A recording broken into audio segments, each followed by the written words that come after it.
Marriage is a God-ordained relationship between a man and a woman.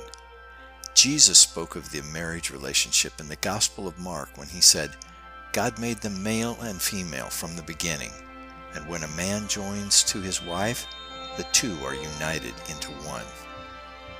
Does united into one imply more than the joining of a husband and wife's body in physical intimacy? The Bible teaches that we are more than just a body. We have a spirit and a soul. Husbands and wives each have these three parts, so it follows that being one in marriage involves intimacy in all three parts of our person: spiritual intimacy, soul or psychological intimacy, and physical or bodily intimacy. Our spirit is the God awareness part of our being. So how does a couple become one spiritually? Spiritual intimacy comes from a shared faith in God, believing that He is the Creator and that His Son Jesus Christ is our Savior. We can have a shared faith with all believers, but this is just one part of the intimacy that completes God's ideal plan for marriage.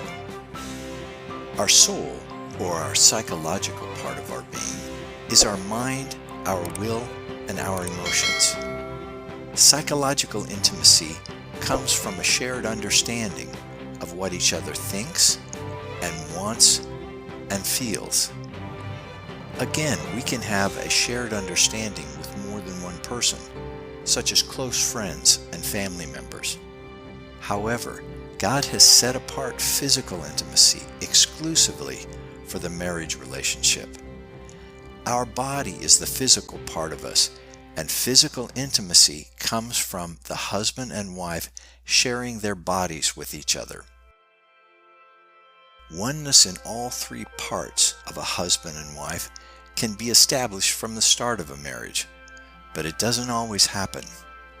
The good news is that regardless of what is lacking, every marriage can achieve and maintain complete oneness by devotion to a shared faith, by communicating effectively to gain shared understanding, and by satisfying the physical intimacy desires by sharing their bodies with each other.